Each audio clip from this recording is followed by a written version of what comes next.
Okay, we got another Bible study. I think we're on chapter 27 of Proverbs. I want to talk about something that's going on in the country first. You know, Donald Trump, everything Donald Trump is doing. He's only been in office less than 2 weeks. Actually, a week and 2 days, 9 days. In 9 days, 10 days, what is called 10 days? In 10 days, Donald Trump has upset the entire country.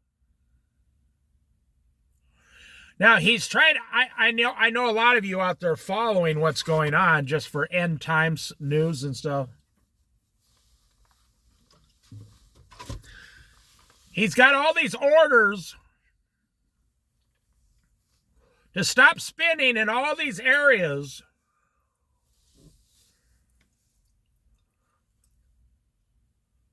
Now, this conversation is probably not going to go where you think it is. And then the courts temporarily stopped him, but then they said this morning he rescinded the order because you need to hear this information, so listen. Because a lot of the Republicans were getting calls from their districts, their hometowns, saying, how come Donald Trump cut off our research money, our school money, our grant money, all this money? Now, I'm going to make this very simple to understand. We are over $35 trillion in debt right now. It's probably 100 trillion, but they're not going to tell you everything. A lot of money's been wasted, stolen, spent on wars that nobody ever knows about. I mean, they know about the war. They don't know about the money. How much money do they really print up there? You ever think about that? I've thought about that myself. If you're the government and you got the right to just print as much as you want, and you need to send, I don't know, $100 million over to Afghanistan or something,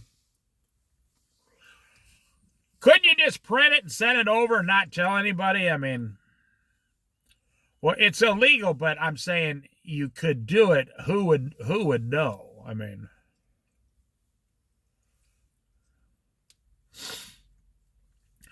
so Donald Trump has upset the apple cart. That's what they say in my age group. Upset the apple cart. And the apples are on the ground, rotting away now. And Donald Trump has done all of this in less than 10 days.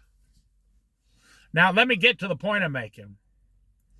Donald Trump is only talked about cutting back 1% right now. He's only targeted less than 1% of the budget.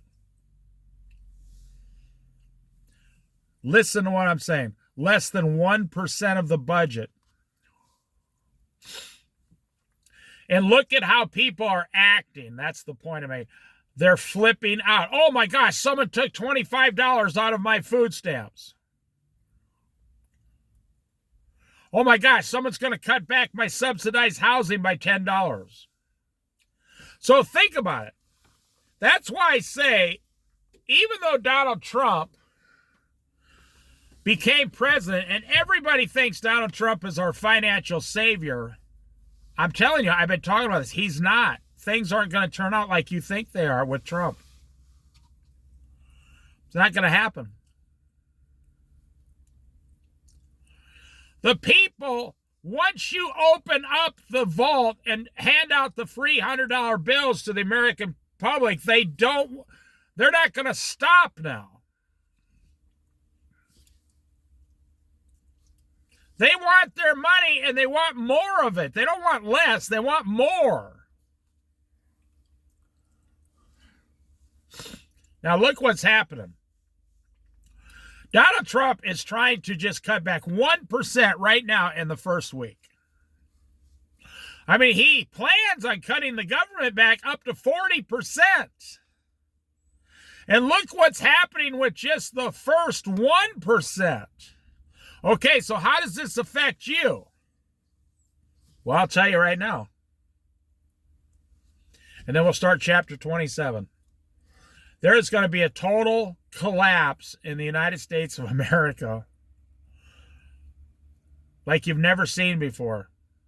Like a financial market collapse. And why? In 2 years, we are going to be 40 trillion dollars in debt. And if we don't start cutting back, that $40 trillion is going to trigger a complete financial collapse. So let me tell you this. Everyone knows who Warren Buffett is. So his partner just died late last year. His 50-year business partner, or 60 years, I think. His 60-plus year business partner.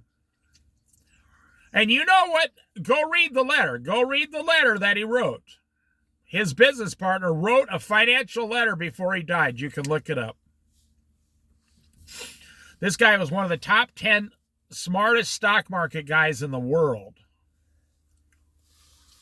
He wrote a letter and he said to the American people, don't buy anything for 18 months. He said, don't buy furniture or clothes or appliances or stocks or bonds. Buy nothing for 18 months. And save as much money as you can. Downsize. Pay off all your debts, he said, because what's coming next is going to be way larger than a Great Recession. He said, and it might possibly be another Great Depression. He said, because the country refuses to cut back anything. You know, the Democrats are blaming the Republicans now for cutting back the budget and harming the people. Well, doesn't that tell you it's mostly the Democrats that got us into this $40 trillion problem? Along with the Republicans. I mean, they're all in the same bed up there. But if you think, the reason I talk about this as a Bible study, if you think that they are your savior, your financial savior, no. Listen to Warren Buffett's partner. He's just a Midwestern guy full of all common sense, old man common, 90-year-old man common sense. He said, don't buy anything for your house, nothing. He said, you can go read the letter. And don't even buy a car for 18 months. That he thinks within 18 months there's going to be a major collapse. And you'll be able to buy cars for like 30 cents on the dollar after that. Because nobody will be able to afford them. They'll just have to give them away. And it's happening now. Nobody can afford the houses. Nobody can afford those $90,000 trucks now. You go to the lot. You can look up the videos of people. Those $90,000 trucks are now $62,000. They took $28,000 off the price to get rid of those trucks. And we're still in considerably good times right now. The reason the times are good right now is all the money that's being spent now is borrowed money. So if I went to the bank every week and got a $1,000 loan every week, I'd be doing really well, right? I'd be like, hey, I just borrow $1,000 a week and I never pay it back. That's what the government's doing, except with hundreds of billions of dollars. That adds up to trillions of dollars. We are looking at a battle for 2 years between Trump and the American public. They're going to change, they all voted for him, but as soon as you cut back one of their special programs, they're all going to completely begin to flip out immediately. As soon as you cut back their benefits, their SNAP benefits, their food benefits, their subsidized housing benefits, their hospital. So in Arkansas, that Huckabee woman, who was one of Trump's main people, she's going to be one of the first states now to. She just put out a video yesterday. The governor of Arkansas. They're going to require you have to work to receive subsidized health care. They already require, they're one of the first states only to require work requirement for food stamps and SNAP benefits, and now they're moving it to health care. You cannot get free health care in Arkansas unless you're working. And then you have to be working at like a very low minimum wage to just get like a 40% benefit of it. Now listen, I'll end this up here. They're going to take away all the benefits. If Donald Trump gets his way, they're going to take away all the benefits, which is going to make the country collapse. We're in a catch-22 here. And if the American people get their way, we're going to go over $40 trillion in debt, which will mean a total economic collapse. Now, you explain to yourself, how do you believe it's going to work out? Donald Trump says, we want to cut back. We want to increase the military. We want to spend $500 billion on this new, big AI thing. But we want to cut back 40% of the government.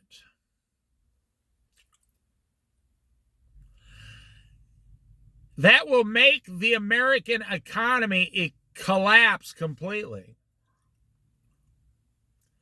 In fact, it's only the government that keeps the economy going by pumping free money into the economy all the time. They're pumping in free money that never needs to get paid back. Well, so Donald Trump comes along and says, we're going to take all that away. So now the American people they're screaming now. I'll tell you this, if Donald Trump cannot cut back on the budget, then he's a lame president.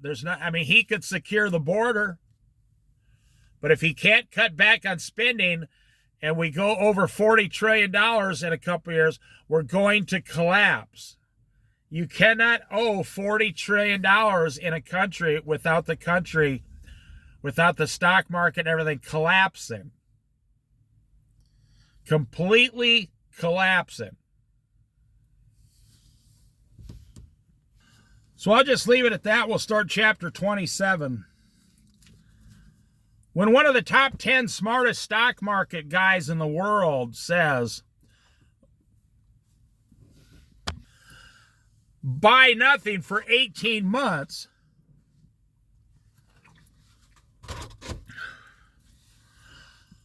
I tend to believe what he's saying. If you don't believe him, believe Nancy Pelosi. Her husband just sold a whole bunch of stock because everybody in the know knows something's coming. But not you. You got your 401k and you think everything's going to be fine, and you will be perfectly fine.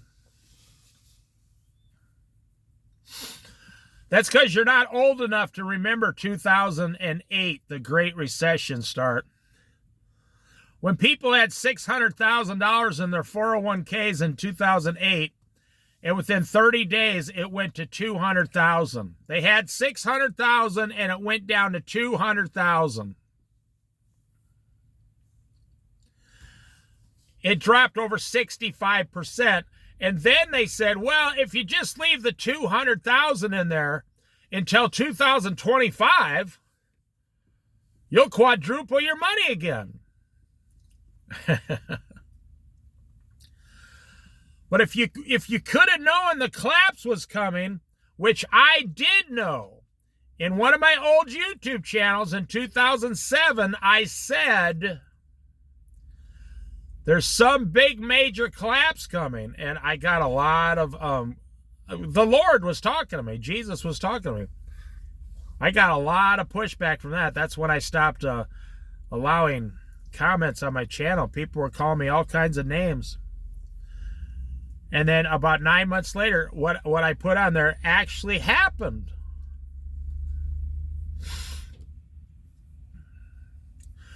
But if you could tell in advance what's happening, and you would have taken your $600,000 out of your 401k or whatever and put it into 100% secure,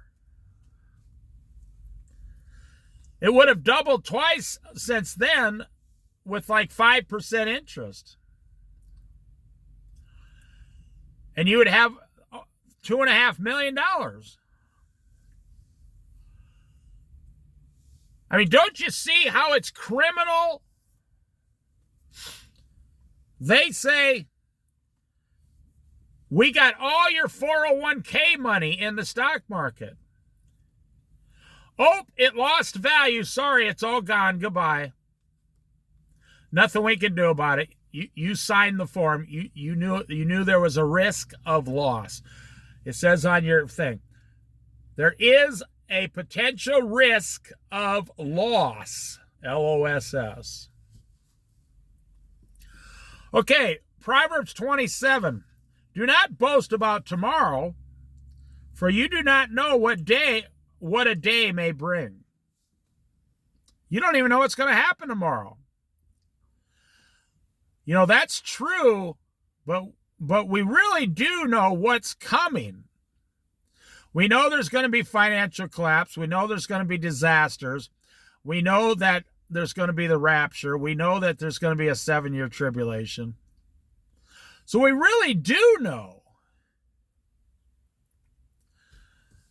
You know, yesterday I saw some at Fred Meyer. If you buy large cans of Campbell's soup, if you buy more than 10 of them,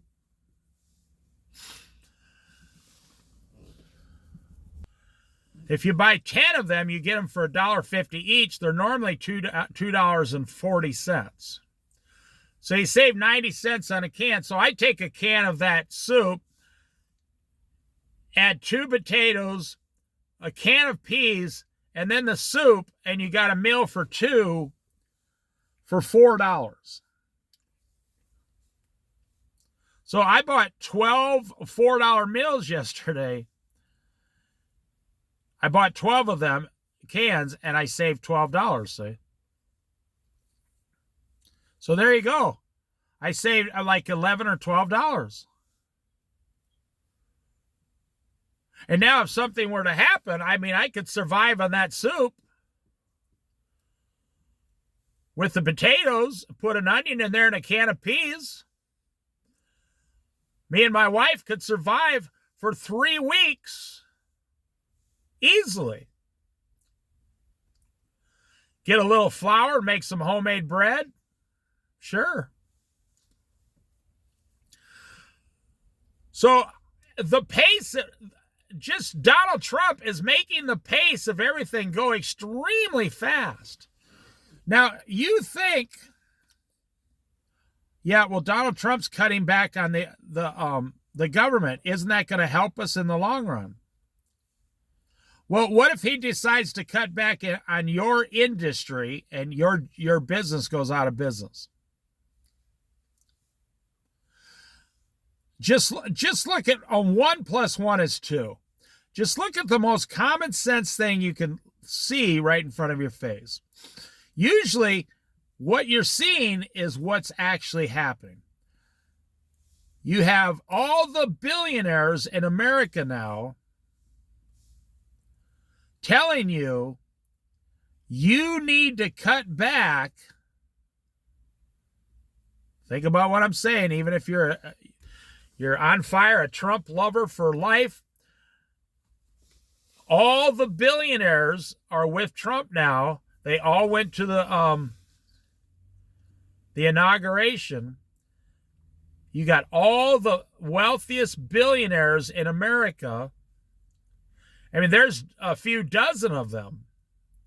They were all there. They're the wealthiest billionaires in America. They're all saying, you, the American people, need to cut back on your spending and cut back on your wages and cut back on the year you're going to retire, while we, the billionaires, are going to make billions more in business. You see, it's right in front of your face. They're doing it right now in front of you. I'm telling you, they're going to make your $400,000 house worth $280,000 eventually. When everything collapses, your $400,000 house will be worth $190,000 at the most, but nobody will have $190,000 to buy it. Unless it's China comes over and buys 100,000 houses all at the same time like they did during the Great Recession. And it was China that came and bought all those broken down houses in Florida and everything. They made trillions of dollars doing that. Do not boast about tomorrow, for you do not know what a day may bring. Let someone else praise you and not your own mouth, an outsider and not your own lips.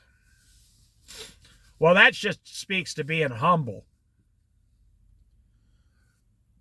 See that boat go by? Just be humble.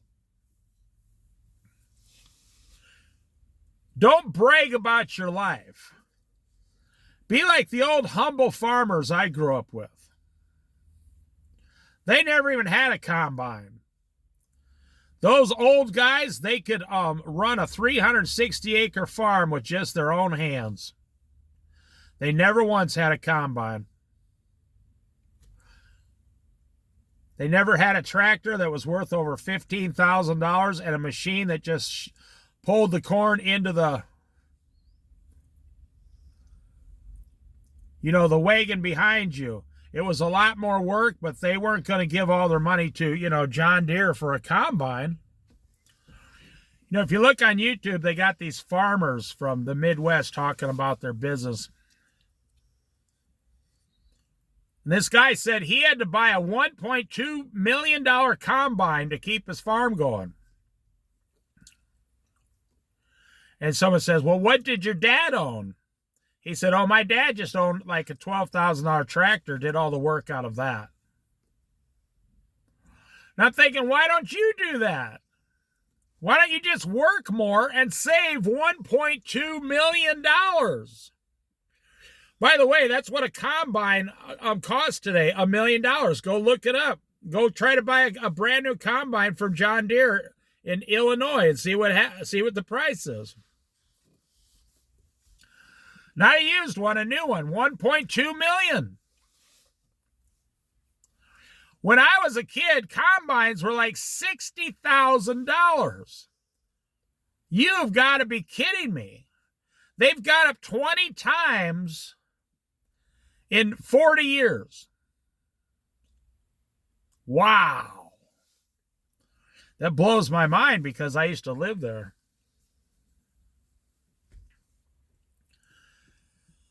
Stone is heavy and sand is a burden, but a fool's provocation is heavier than both. Here we go with the fools again. You see, the fools are going to get caught up in this collapse that's coming. The fools are going to get caught in the collapse. You can see it happening right in front of your face. There's something about human nature. You know, down there in Palestine or whatever, down in Southern California, where all the houses burned down right next to the beach. People said, why didn't they just use ocean water and just start putting out the houses? I mean, the beach is 30 foot in front of them. Honestly, look it up. They said because that the salt water ruins our pumping equipment.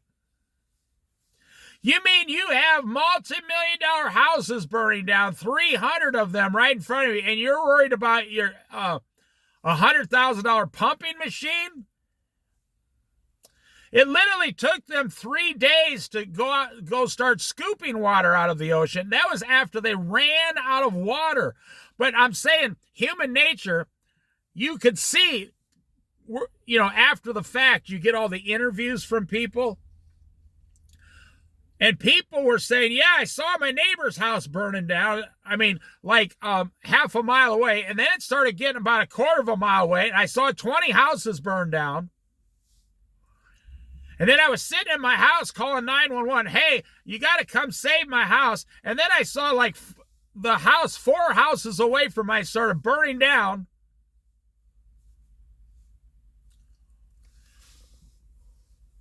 That's what's going on with the economy right now.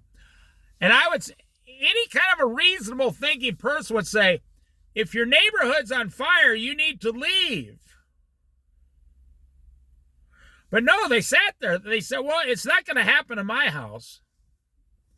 But it did, and people died. Human behavior.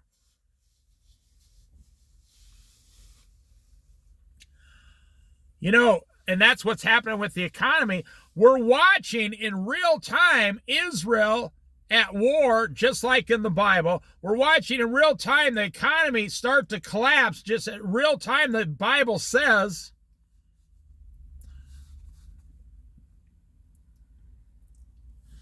And right here, a fool's provocation is heavier than, you know, like 100 pounds of sand or stone.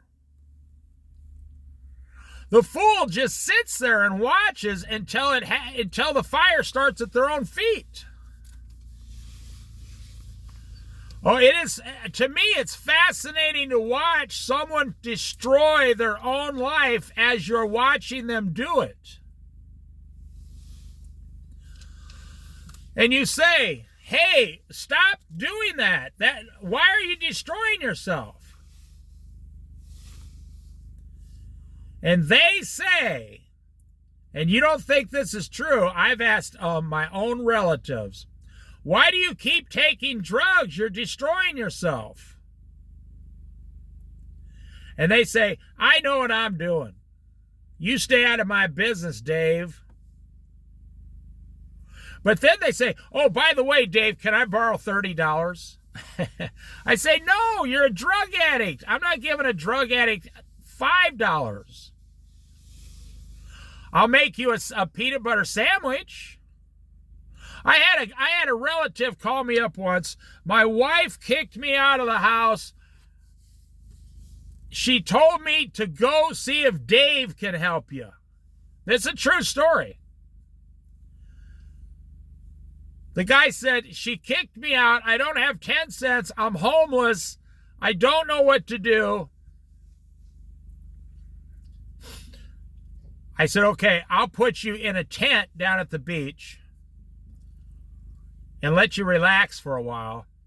Or if you want, I'll get you a campground for like what a cheap one. Back then it was only $15 a night.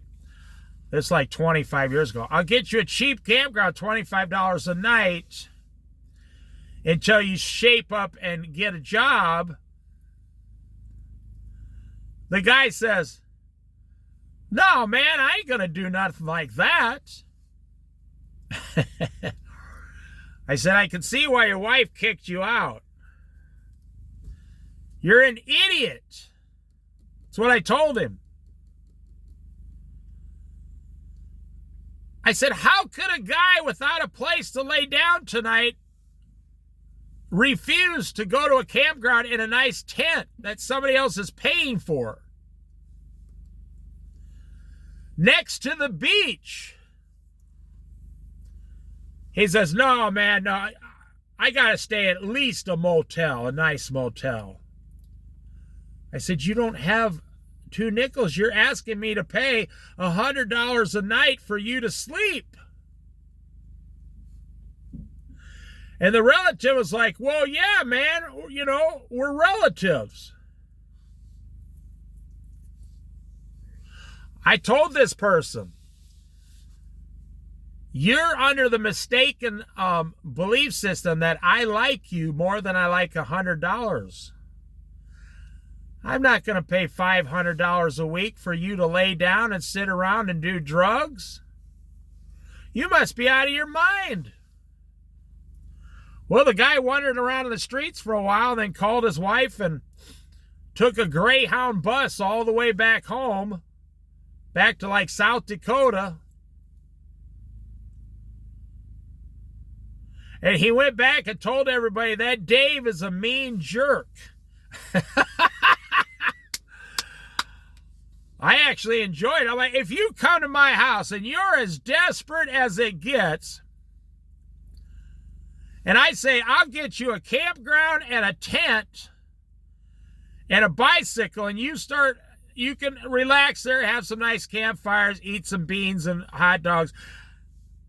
You can go to the beach, do some fishing, and get on that bike and go down and apply at a job in a couple weeks. And they say, well, that's not good enough for me. Now listen to what we read. Do not praise yourself. Verse number 2.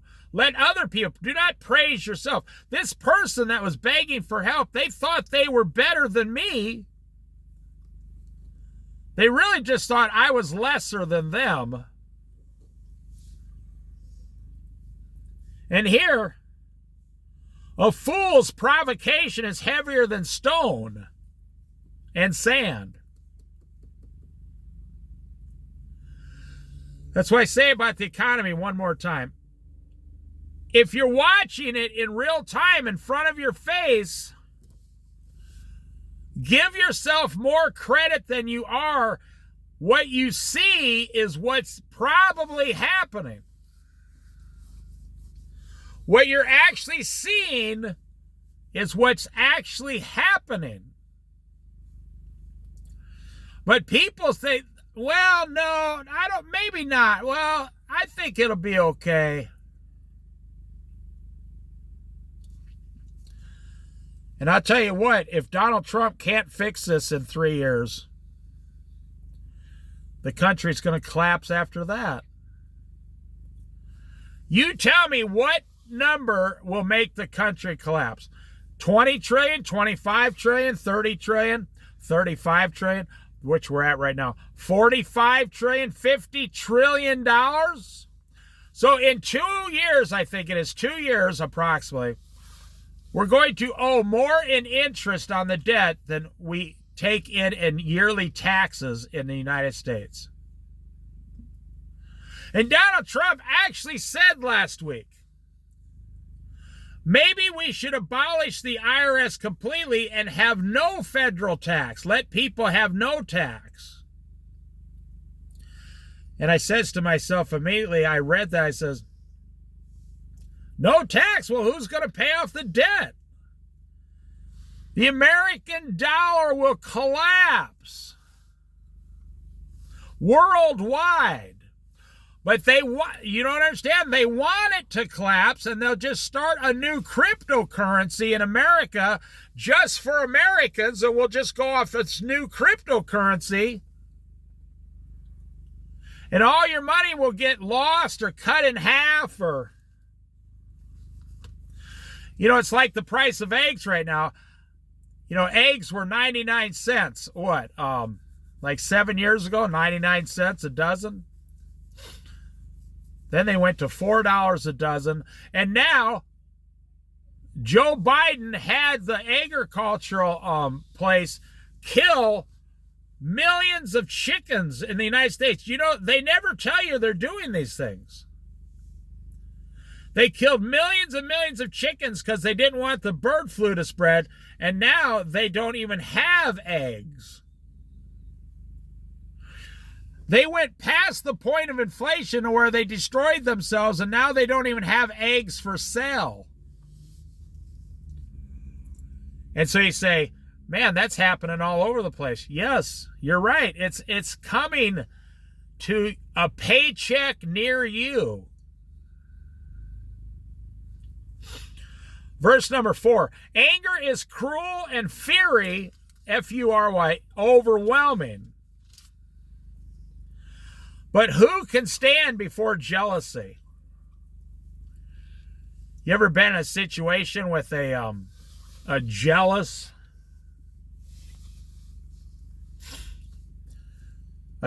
boyfriend? I mean, when I was young, I had a girl come up to me, asked me to dance. I bought her a drink.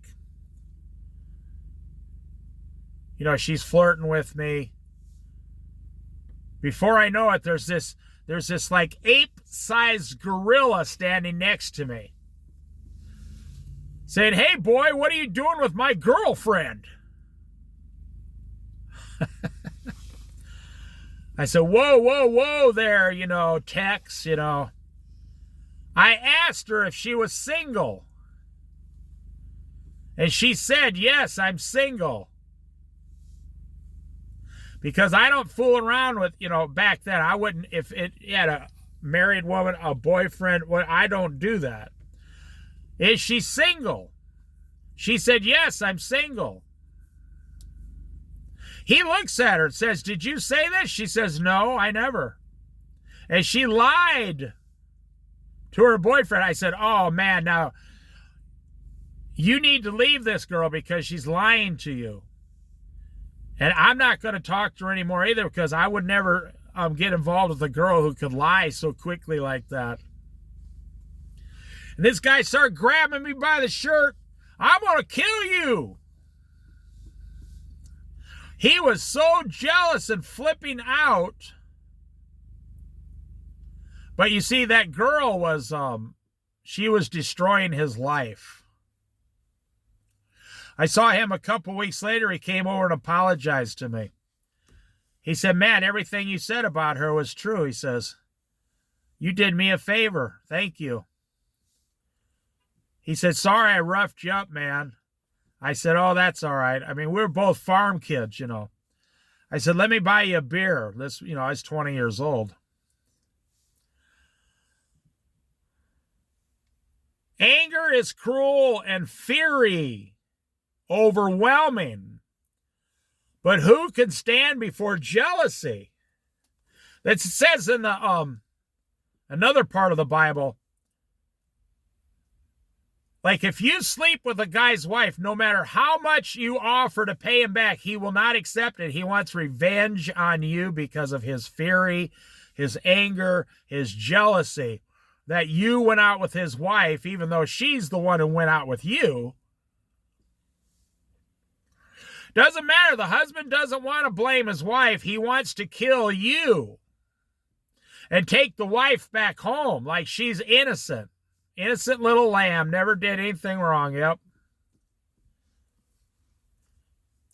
Better is open rebuke than hidden love.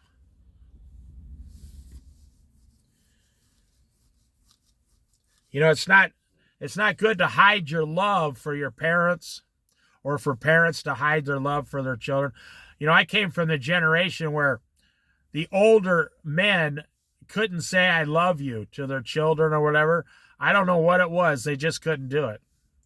There's that Great Depression, large families, generation, World War II, the Korean War. They just couldn't say I love you. No matter what. If you ask some of the guys, my dad told me he loved me, but back then, if you ask people a little older, my dad, the children, Dad, do you love me? The dad would say, what kind of a stupid question is that? But they still wouldn't say the words, I love you. I don't know, it's just something in them, like they just could not do it. It was a whole generation of men who couldn't do it. And then the mother would say, well, yes, honey, obviously your father loves you. He goes to work, doesn't he? And that was a whole generation. You know, it's kind of funny. Excuse me. It's kind of funny because I think we're back to that generation again with the Gen Z men. Those 25 and younger men never say, I love you. They just, like the girlfriends go, do you love me? And they go, I love to play video games. Yeah, I mean, I don't know. I mean, you know, what is love anyway? I hear them talking to each other. They're like, well, I don't know. You know, you want me to love you. You're putting a lot of pressure on me, man. I'm only 22 years old. You know, and that's I think we're back to the generation that can't say I love you. Everything always repeats itself. Verse number 6, wounds, W-O-U-N-D-S, wounds from a friend can be trusted, but an enemy multiplies kisses. You see, there you go. Like if you're a king, look at this boat coming in here. If you're a king, don't trust those who flatter you. Don't trust, you know, Judas kissed Jesus when he betrayed him. He said, he told the soldiers, the one I kiss is him, Jesus. And when they went up to the Garden of Gethsemane, Judas stepped forward and kissed Jesus. And Jesus said to him, you betray me with a kiss? He knew. Judas, you sold me for 30 silver pieces. You're betraying me with a kiss. You brought the soldiers here. I mean, Jesus wasn't afraid. He knew what was going to happen the whole time. I mean, he talked about it openly.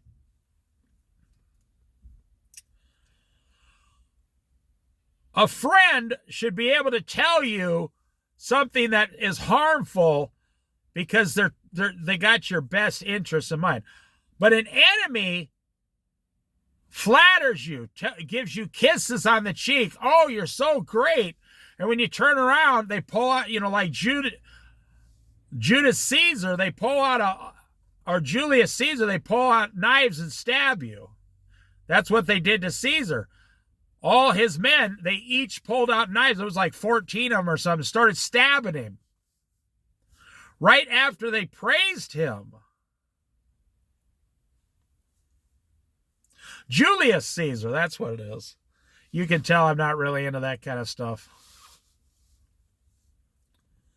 But everyone knows the story. One who is full loathes honey from the comb, but the hungry, even what is bitter, tastes sweet.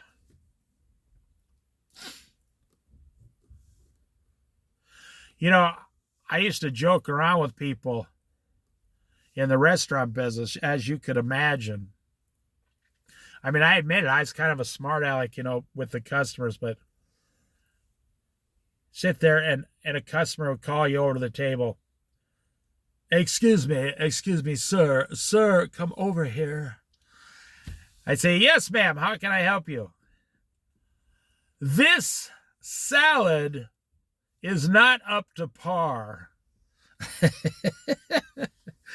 I'm thinking, oh my gosh, here we go. Oh my gosh. I did not say, oh my God. I said, oh my gosh.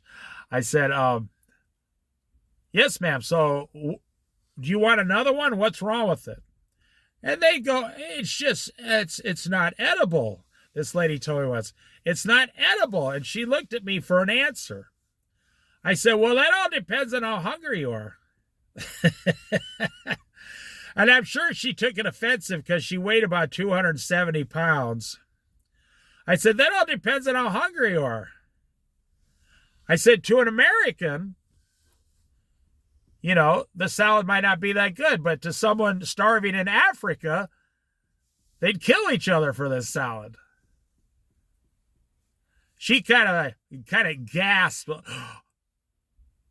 Could you get me a different salad? I said, well, let me get you something else, because I'm not going to bring you the same exact salad. You obviously don't like it, and the stuff we have in the kitchen is the exact same stuff. I'll just be bringing you the same salad you don't like. I said, just pick something else and I'll give it to you in replacement of the salad. I can't remember what she picked, but I made her happy.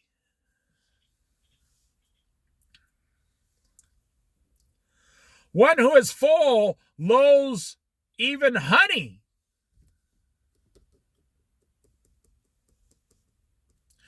That's what I'm saying. I've seen this a lot in the restaurant business.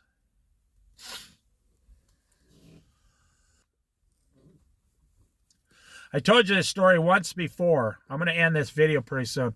I told you this story once before. This guy shows up on like a Wednesday. This was 21 years ago.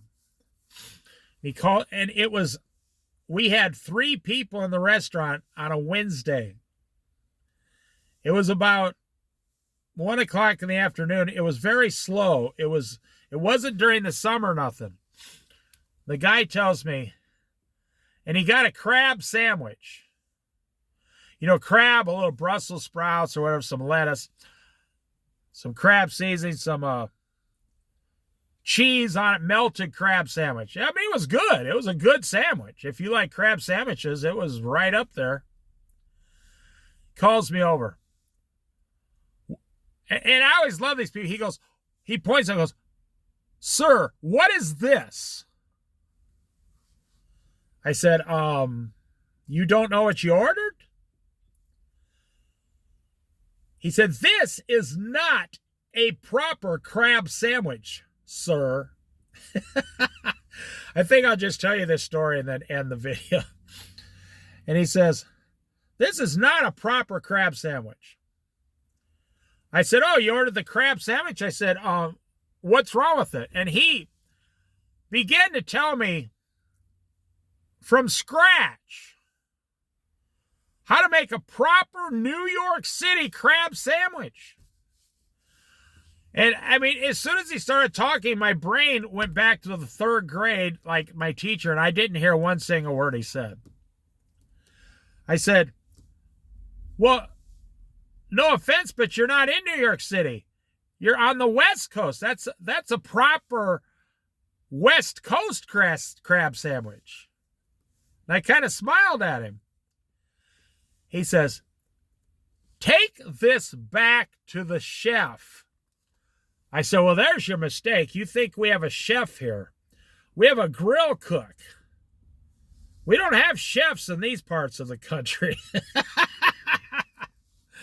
This guy was getting angry. So I took it back. He says, "Have him fluff it up, put some more tomato or something on there."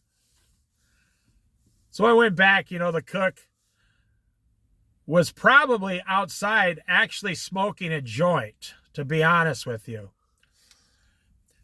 And so he did something to it. I took it back out.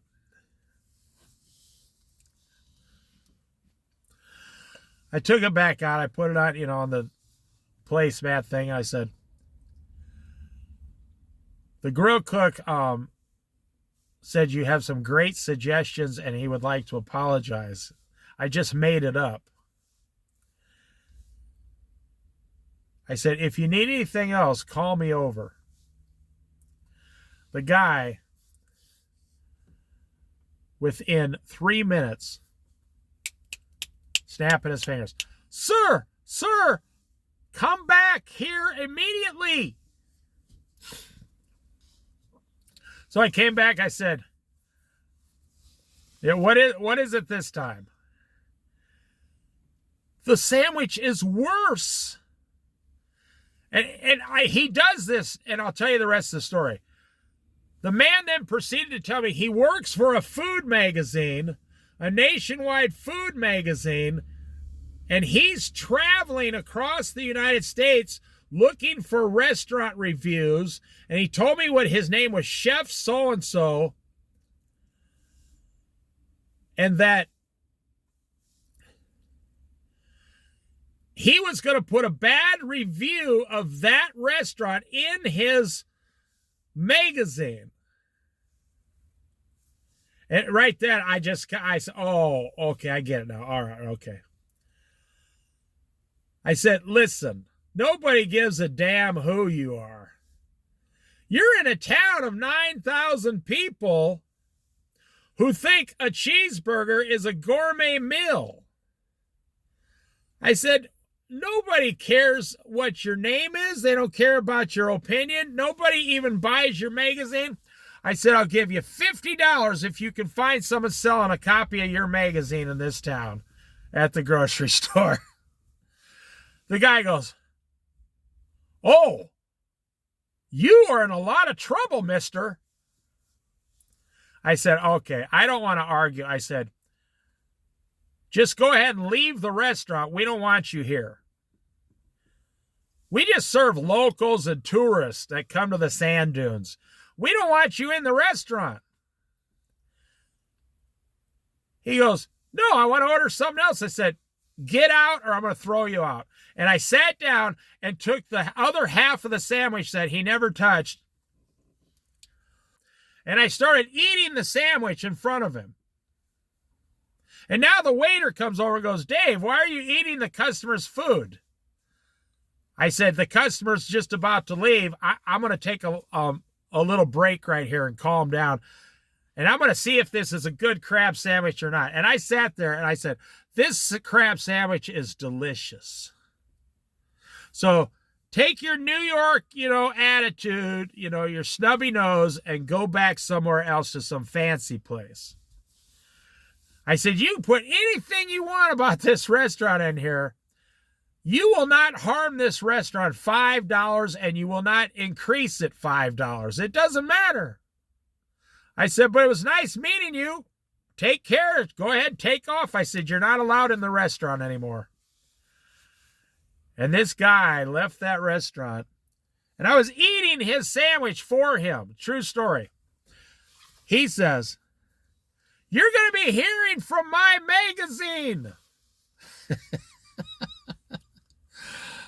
Oh, my goodness gracious. Now, listen. One who loathes honey from the comb. You got something great and you're complaining about it. Up here. Do not praise yourself with your own mouth, verse 2. Do not boast about tomorrow.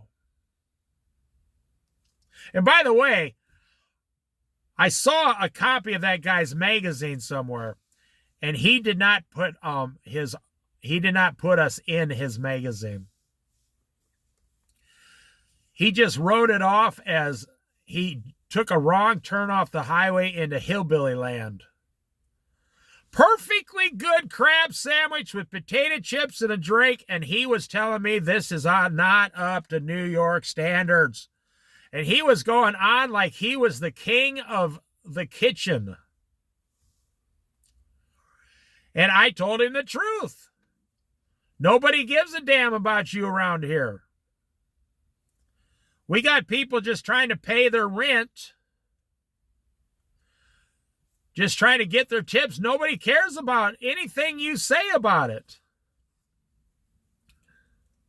I went back and told the chef, or not the chef, the grill cook, I said, that was a really good crab sandwich, thanks. So what's the Bible saying? Anger is cruel, but who can stand before jealousy? See, this man was getting jealous that I did not recognize him, bow down to him. He was driving around the country, going into each restaurant, telling them how great he was and that he has the power of the pen, P-E-N. And we should fear his opinion in his magazine.